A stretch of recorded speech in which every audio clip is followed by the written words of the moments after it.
Well, good morning. Welcome to another edition of Take 5. It is Wednesday, December 7th, 2011. Some would know this as Pearl Harbor Day, so we certainly salute all the men and women of our armed forces who protect this country from attacks like happened at Pearl Harbor.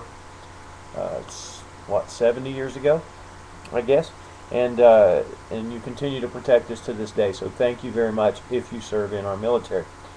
And now we are in Luke chapter 7, verse 18. The disciples of John reported all these things to him.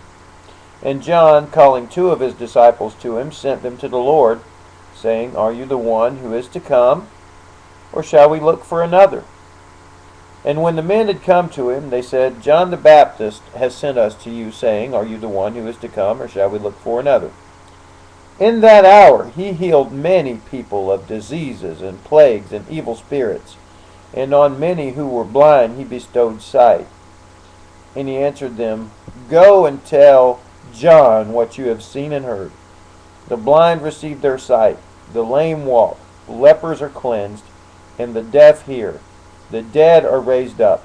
The poor have good news preached to them, and blessed is the one who is not offended by me. All right, we're going to stop right there for today. Somebody asked me the other day, as I've been teaching through the Gospels, is there one thing that you've noticed that you never noticed before in all the years of reading the Bible? And I said, absolutely. The thing I've noticed more than any other thing through the Gospels is how much John the Baptist is mentioned. As a church, we almost never preach on John the Baptist or talk about him, and yet he comes up over and over again in the Gospels. Jesus said he's the greatest man who ever lived, and I would hope that our churches would start doing a better job of preaching about, talking about, doing Bible studies on this man John the Baptist, because here we are dealing with him again. And if you've been with me from the beginning of the year, you know how much we've talked about John the Baptist. But what's John's issue? See, John's been put in prison.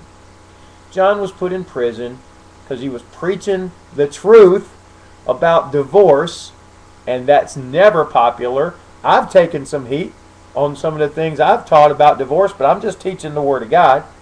All right, so if you want to get unpopular as a preacher real quick, start preaching on divorce. That's why preachers nowadays generally don't preach on divorce. Duh. Anyway, but John didn't care. He was willing to preach the truth and suffer the consequences. But you know what? Eventually, even a good man, it gets to you. Now, John and Jesus were friends probably from early in their childhood. We know they were relatives. They were close to the same age. They both had miraculous births. We know John baptized Jesus, and their ministries had a lot of parallels, so we can conclude that they had a very close relationship. John even pointed people toward Jesus, saying, you need to stop following me and you need to start following him. And yet, even though John tried to do that, John still maintained a strong following. So he obviously had a very charismatic personality, and he was just a strong man of God, and that will always attract people.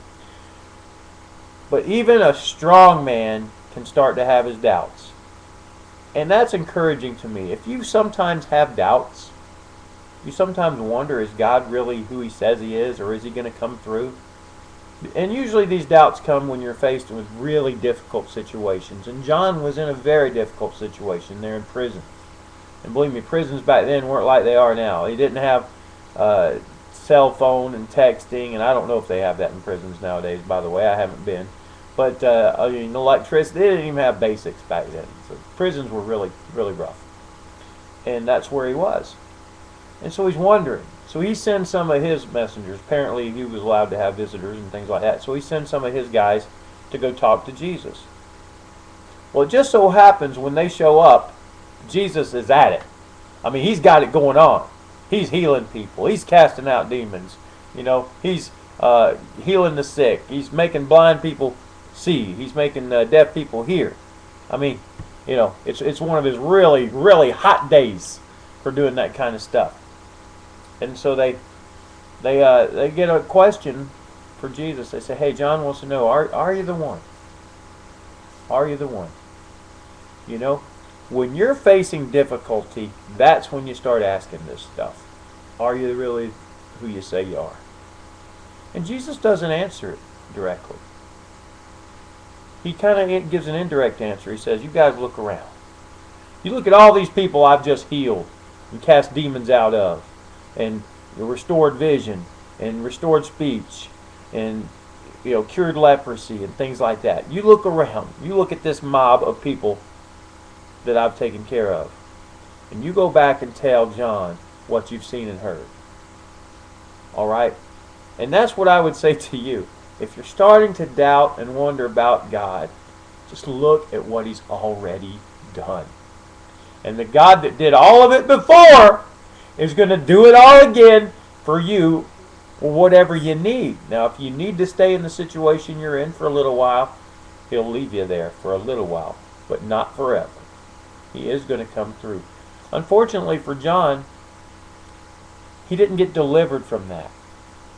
But John is in heaven now, listening to me talk about Him, listening to preachers talk about Him for years, and more importantly, knowing he's up there with Jesus, that Jesus said about him, he was the greatest man who ever lived.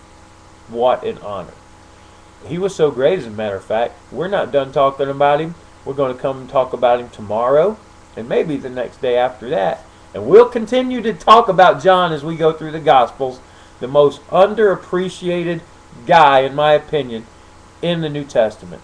You come back tomorrow for the next edition. And by the way, one last thing. You just hang in there. Okay? That's the lesson from John. You're starting to doubt. You just hang in there. You just hang in there. Don't believe your doubts. Believe your faith. Quote me on that. And come back tomorrow on the next edition of Take 5.